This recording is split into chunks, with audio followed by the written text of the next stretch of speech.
What's up, YouTube? Welcome back to Celio's Network. I've gotten requests for more content on the PJN online. I've already done some deck profiles on the channel on some of the top performing decks from this tournament, but I wanted to make this video to kind of wrap up my content on it. We'll look at all the top 16 decks and the lists, talk about how that meta looked kind of, and how I think it might look in our standard format when Darkness Ablaze comes out. Of course, in Japan they were playing Ultra Prism on, and when we get Darkness Ablaze we'll be rotating to Team Up on. So they do have 4 sets worth of cards that we won't have, but it's still worth looking at.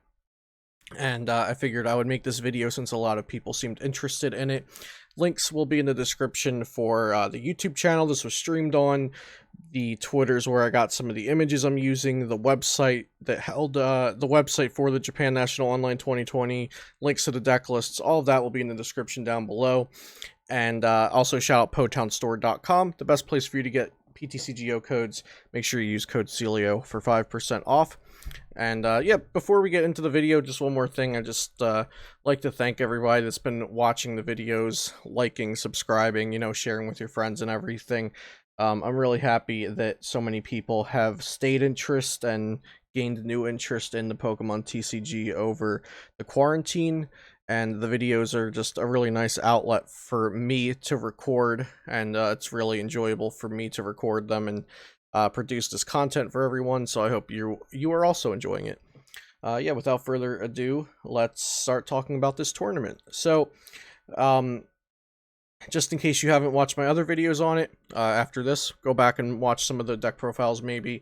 But there were 200 plus people in this tournament. It was played over webcam, and these were the top 16 after day 1 Swiss, and then after they cut the top 16 at single elimination. So the Twitter user who put the white lines in over this graphic to dictate which decks went on through the bracket, I'll link their Twitter in the description down below.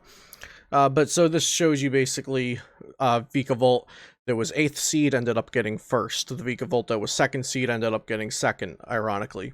And so on and so forth. This is just a nice little graphic, but just to make it a little bit easier for you to understand, I made this. Just going down the line, 1st and 2nd place were both Vikavolt V decks, and it was actually the same exact list that placed in 1st and 2nd. 3rd was Magcargo Mill, 4th was Cinccino Delcatty Control, 5th was Lucametal Zacian, 6th Dragonite Mill, 7th and 8th both Eternatus VMAX, and then top 16, 9th through 16th, included Pikarom, Baby Blacephalon, Cinccino Control, Eternatus VMAX, Magcargo Mill, Dustox Cryogonal Control, Centiskorch VMAX, and another Baby Blacephalon. So it was actually a really diverse pool of successful decks. So the Vikavolt V, really strong, and in this format, since they have Ultra Prism on, they still have the cards like Electropower and Thunder Mountain, so they're able to just go Guzma for Speed Lightning Energy and Thunder Mountain, and for Toughness Cloak, attach Speed Lightning, attach Thunder, or play Thunder Mountain, attach Toughness Cloak, and right off of turn 1, they're swinging with a 50 plus damage item lock with a 260 HP body, so really strong. And the same list getting 1st and 2nd shows that that kind of like wasn't a fluke, in my opinion. Like, they beat everything else, and then it was just between the 2 Vikavolts in top 2. A lot of cool control stuff. We'll look at some of these lists, but there was Magcargo Mill, Dragonite Mill, which I have featured on the channel, Cinccino Delcatty Control. Both of the Cinccino variants in the tournament, or in the top 16, actually were both control, while the Magcargo decks were mill, just something interesting. And then also Dustox Cryogonal, so a whole bunch of control and mill, like alternate win condition decks. A couple Baby Blowns, Pikarom, so still having some older decks, and then 3 Eternatus VMAX and a Centiskorch VMAX. I know that Eternatus VMAX was 18% of the day 1 meta there, I believe. Franco Takahashi actually did a pretty cool stream talking about the results and everything, and he can provide a little bit more and different information than I can because he actually reads Japanese, so he can actually talk about some of the details better. So I'm going to link in the description his the video of his stream on his Twitch where he talked about some of this stuff, because he can talk about the meta shares a little more since he can actually read the pie charts. So yeah, check that out if you want some more information after this video. So this was the top 16 out of 200 plus players. Of course, you know, we're doing online tournaments outside of Japan on PTCGO, but they don't have the new sets on PTCGO since PTCGO is not a Pokemon Japan product. They don't get their sets. They have to wait for our sets to come out, and then they can play on our PTCGO client. So they had to play over webcam with physical decks. But a really diverse pool in the top 16. And we also have the lists to talk about here in just a moment. I do want to say that I'm happy to see VMAX Pokemon being really strong, and it wasn't just a one-of with Dragapult. Now, Eternatus VMAX definitely chases Dragapult out if Eternatus is going to be popular. Centiskorch, a really cool VMAX because it doesn't... I like the strategy that it promotes, right? It promotes like a tanking, a little bit more strategic, technical kind of way to play instead of where Eternatus VMAX, you know, very, very strong, but it's raw power. It's just like, you know, attached to energy, swing 270, attached to energy, swing 270. Doesn't seem like a lot of room for creativity in Eternatus VMAX, or at least a lot of decisions in your gameplay. Whereas Centiskorch VMAX has some healing. When do you want to power up a second Centiskorch, or do you want to go all in with one kind of thing? So I tend to play those kinds of decks like Centiskorch VMAX or like Dragapult VMAX, as opposed to playing something like Vikavolt or Baby Blounds or Eternatus VMAX. But definitely can't deny Eternatus VMAX is strong, and I'm happy to see evolution Pokemon be a good part of the meta, even if it is just the VMAX Pokemon that are attacking. We do have other evolutions that are strong here. We have Chinchino, Delcatty, Dustox, but those, of course, are all just support Pokemon. They're not really evolution attackers, but I'll take what I can get in terms of just the format not being all big basics. So I do think these results depict, give or take, kind of what we'll see after Ultra Prism rotates, except there will be, or sorry, Ultra Prism through when we're team up on, when we have the team up through Darkness Ablaze format in our standard when Darkness Ablaze comes out. I think it'll look almost like this, except add in ADP Zacian and take out the mills and controls. Since mill and control is losing a fair chunk of cards, and I think we will still see mill and control sometime in the future, but it has to go back to the drawing board. It's not surviving in the way that it is right now, and I did talk a good bit about that in my recent post-rotation deck guide video, so definitely check that out if you have not already. So Dustox Cryogonal, Dustox rotates, so we're definitely losing that. The Mycargo Mill, Mycargo rotates, we're losing that. Delcatty rotates, so we're losing Delcatty control. All of that's gone, but Vikavolt, Dragonite's gone as well. So Vikavolt, Eternatus VMAX, Vikavolt, Baby Blound, Centiskorch VMAX. Those decks from this top 16 can all survive, and some of them are actually just coming out with Darkness Ablaze, Eternatus, and Eternatus VMAX and Centiskorch VMAX. But we still will keep Vikavolt and Baby Blounds and Luke Metal Zacian. It's just a question of, will those decks still be as powerful with the cards they're losing gone? And I did talk a lot about that in my post-rotation deck building guide video. So these are the top 16 lists here. I will link this spreadsheet down in the description, but I wanted to just take a look with you all together.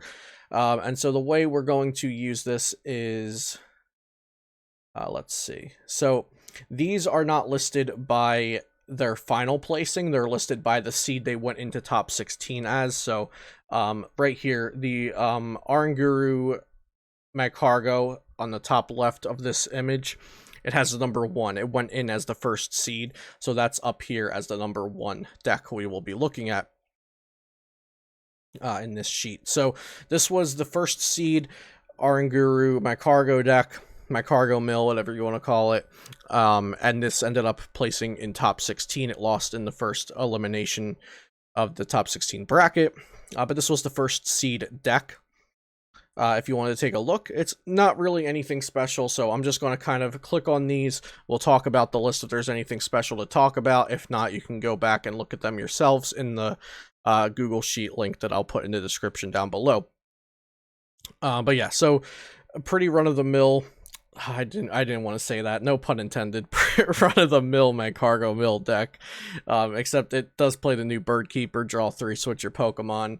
It's doing the sleepy thing with Mareep, but Mareep rotates, so we lose Mareep. Giraffe rotates. Yeah, this deck is just completely gone with rotation, so this one not incredibly relevant for our format. So the second seed deck we'll look at here was Vikavolt that ended up getting second place. And this was actually the same exact list as the first place Vikavolt as well. So we're looking at first and second place here. And you'll see what I was talking about. The Guzmahala is a huge part of this deck because they had Thunder Mountain. I'm honestly kind of upset I won't get to play with this deck outside of the short 2 or 3 weeks where PTCGO hasn't rotated yet. But this was really, really strong because you could just have your Vikavolt, tag call for Guzmahala for your Thunder Mountain, and your Speed Lightning Energy, and you're off to the races. It's going to be a little different in post-rotation because we're going to have to use Cocoa Prism and potentially Turbo Patch, a new item that's coming out in Darkness Ablaze. Supposedly, we don't actually have, I should mention that, we don't actually have the concrete list for Darkness Ablaze, so this is all under assumption that we're getting the set like we usually would from the Japanese sets. But yeah, so in post-rotation, we'll have to use Cocoa Prism and Turbo Patch, and we don't have Thunder Mountain anymore, and we also don't have Electro Power to buff the damage. That being said, this was a very straightforward item lock and do damage with Vikavolt, and that's pretty much it deck. That's the whole thing. Now, post-rotation, I think you can do it a couple different ways. You can definitely just play it like this, but like I said, I think you might want Turbo Patches for extra energy excel. You might want Crushing Hammer to slow down your opponent. So I think you could still go for a straight Vikavolt build. Another thing is you could go for a Lightning Box build, where item lock is an option in your deck, but it's not what the deck is fully built around. You can play Bolt Tons and Pika Roms and Coco V, Alolan Raichu like this deck does. Things like that. I think that is definitely an option. I think that kind of sounds fun. It reminds me of the Water Box from 2016, I want to say, but I could be wrong, with Seismitoad EX, Glaceon EX, kind of like item lock, but you also have some technical attackers in the back to do some things. So I think it could be something like that in a box form, but you could also play straight Vikavolt, probably Crushing Hammers and or Turbo Patches to replace the Electro Powers and some other cards we're losing.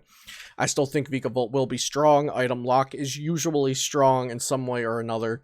And it's also Lightning, which loses some support, but it still has Speed Lightning Energy and it still has Coco. So I think this will still be a deck. Tier 2 at the lowest, probably maybe has some Tier 1 potential in our post-rotation. Next, we've got the third seed. And what is the third seed? Third seed is Chinchino Aranguru here. Is this control or mill? So yeah, this is control. So Chinchino control here with the heavy 4 Yell Grunt, 4 Crushing Hammer, and the Delcatties, of course, which can get back supporters. This is actually really, really cool. Like I said, this is losing Delcatty in post-rotation, so yeah, that's gone. But it's also losing Articuno GX, I believe. Yeah, it's losing Articuno GX. That was Celestial Storm. It's losing Aranguru, Ultra Prism. So this deck does not survive through rotation, but maybe we can see some other control variants. Like, we get to keep Crushing Hammer. We keep Team Yell Grunt. So the energy denial aspect of it's there, but we do lose some key Pokemon for this deck. Overall, I think this is really, really cool. I'm a huge fan of Delcatty control, very technical. I played some of the Sander Wojcik's control from Sword and Shield format that was something like this, but definitely different because we've gained new cards since then. And I'm always a fan of control archetypes. I just felt like the reward of learning it in the Rebel Clash meta wasn't good enough, because it takes a long time to perfect a control list, and it takes a while to learn and perfect your play with a control list. And I didn't feel like even if you played perfectly, you would be as dominant as you could with control in other metas, so I didn't take the time to learn it in the Rebel Clash meta, but definitely respect it, and I love to see the 4 Crushing Hammer, 4 Yell Grunt, Delcatty. Really awesome deck, but unfortunately does not survive the rotation. So 4th seed we'll be looking at here was Centiskorch VMAX, one of the VMAXs I'm most excited about for post-rotation. And it's a fairly simple deck, reminds me of Cinderace VMAX decks currently. So, you know, the 4/3 Centiskorch VMAX swings for 40 plus 40 more for every fire energy on your Centiskorch.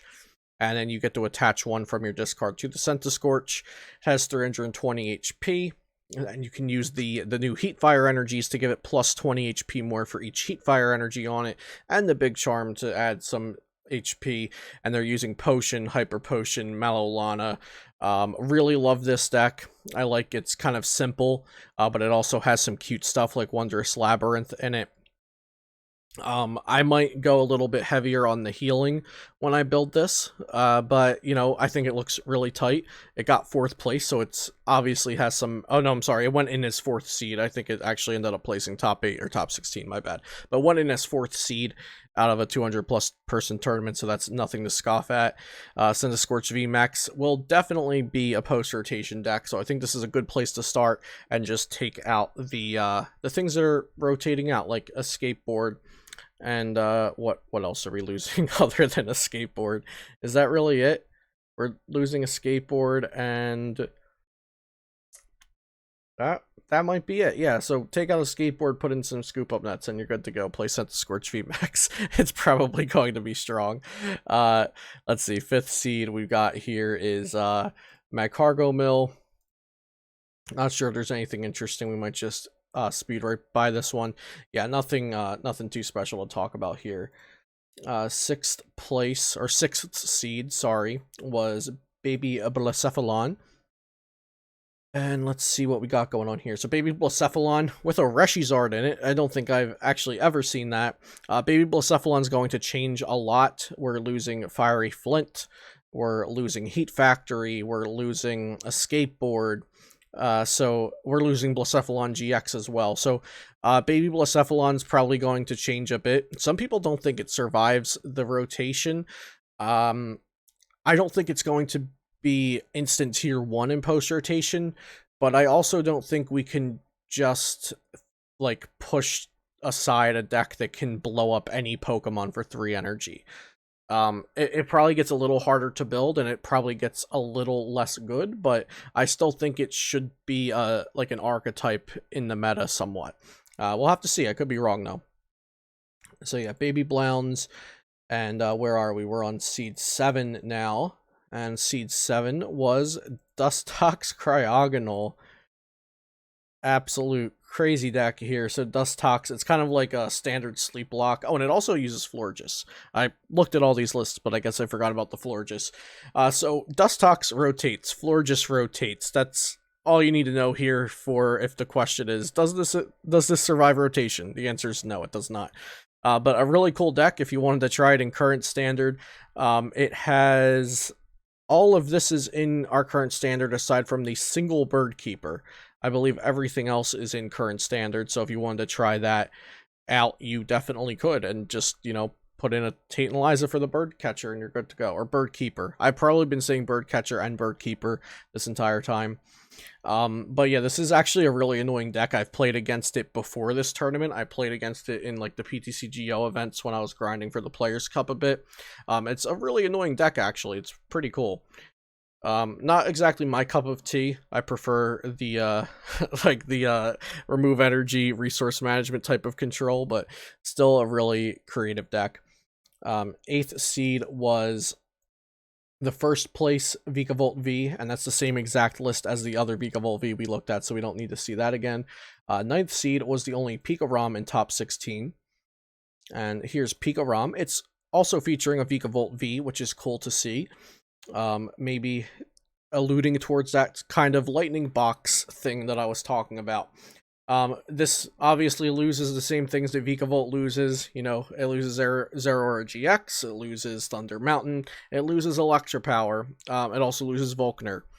Other than that, so Pika ROM is taking a big hit. I talk about this extensively as well in my post-rotation deck video. But I think Pika ROM will exist. People like the deck, people have the cards, people know how to play it. Lightning still has support. It still has Speed Lightning, and it has Coco Prism, and it has a bunch of good attackers. So Pika ROM is another thing like Baby Blounds. I don't think it ever falls off the charts just immediately with rotation and one new set, but I definitely think it gets weaker. I don't think it stays tier 1. So this might be an okay list to look at, but since Lightning decks are losing so much, it's kind of hard to take any of the Lightning decks from this tournament and use them for post-rotation. Just letting you know, since we do lose so many things, the Electra Power, the Thunder Mountain, the Volkner, the Zeraora GX. So that was 9th Seed. Next, we're going on to 10th Seed, which I believe is a control. Yeah, okay, it's Dragonite Mill. So Dragonite Mill I already featured on the channel. So I've already talked about this a bunch. But basically, it's really unique because they use Lance Prism to throw out Dragonites onto the bench to get to search out supporters. It uses Misty's Favor. It also uses Birdkeeper. Birdkeeper seemed pretty popular. And it's using Speed Lightning energy to draw cards with Mareep, or by attaching it to Mareep, instead of using a stage 1 draw support, which was pretty cool. 11th Seed is Eternatus VMAX. Let's get into some of the big boy himself, Eternatus. So Eternatus VMAX, this is looking actually kind of spicy, but the spice we cannot use post-rotation because we lose Yveltal GX, so no more Doom count in post-rotation. But I like that it's 4/4 Eternatus VMAX, 4 Zigzagoon. You probably just throw in the 4th Crobat V when you take out some of the cards that are rotating. It has the Derail Yveltal, which is interesting. If Decidueye, the new Decidueye, becomes popular, then people are probably going to play more non-V, non-GX attackers. So like the new Hoopa, or even maybe the old Hoopa or Spirit Tomb. But this is also playing Power Plant, which I think Power Plant gets worse in post-rotation, because decks are splitting between Crobat and Dedenne. There's some abilities that aren't Dedenne are being lost as well, like Zeraora GX. So I don't know if Power Plant's that strong. There's probably better stadiums to choose, like Black Market Stadium, maybe even Chaotic Swell. But not anything flashy of an Eternatus VMAX list here, but an Eternatus VMAX it is. Let's see what's next. 12 is Chinchino again. If it's nothing too special, like I said, we'll just speed right by it. So yeah, this is just Chinchino again with the Persian from Team Up. Magcargo GX, pretty basic stuff here. You got your Yell Grunts, you got your Faba, you got your Crushing Hammers, your Belelbas. Alright, nothing special here. That was 12th. The numbers are all starting to blend together. Next is 13th, another Eternatus VMAX. Let's see if this deck played anything crazy. Okay, here we go. This has a 4 Sneasel and then a split of 2 Evil Admonition to 2 Weavile GX. Okay, they definitely have the spice here. Much different than the other list. They're also running Night City as their stadium. They are playing the 4 Crobat V. But so the Weavile GX, of course, allows you to move energy around with that Darkrai Prism. We're losing Darkrai Prism. We're also losing Evil Admonition Weavile. And they're playing the Sneaky Smash Sneasel, which can discard an energy from one of your opponent's Pokemon.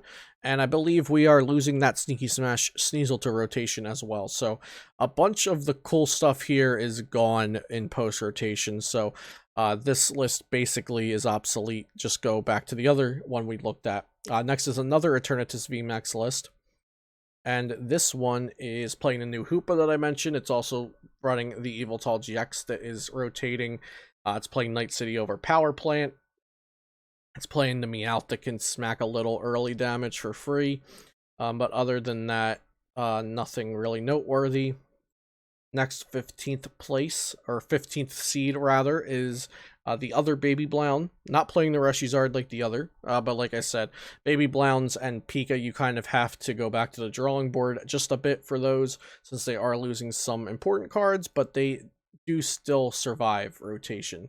And here we had Luca Metal with a 2-2 split of Zacian and Zamazenta. Other than that, then the unique split of Zacian Zamazenta. Let's see, they're playing a Belelba, which is cool because you can make your Eternatus opponent discard their bench down, which can definitely be useful. Malolana for healing. And we are losing Metal Frying Pan to rotation, but we're not losing Metal Goggles to rotation, something to note. And we're losing a Skateboard, of course, to rotation. So just adding more scoop up nets to this list if you just wanted to, you know, transfer this over to post rotation. Other than that, seems like it works just fine in post rotation. So just take out a couple cards. It doesn't get hit too hard.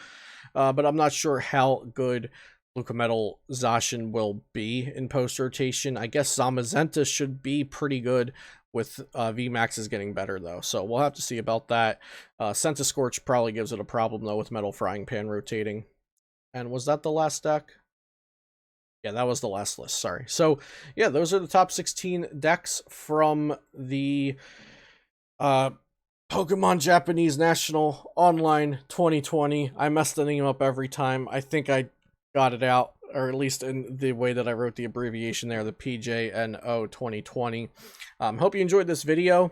Let me know if there's anything I missed about these decks or any other questions you have for post-rotation content. Hopefully that'll be coming soon. I've been building post-rotation deck lists with my Twitch chat live on stream. If you don't already follow me on Twitch, the link is down, just like everything else in the description below. So go ahead and follow that. Also follow me on Twitter to know kind of when I'm going live. You'll either know by your Twitch notification or you'll know because I tweeted something out about it.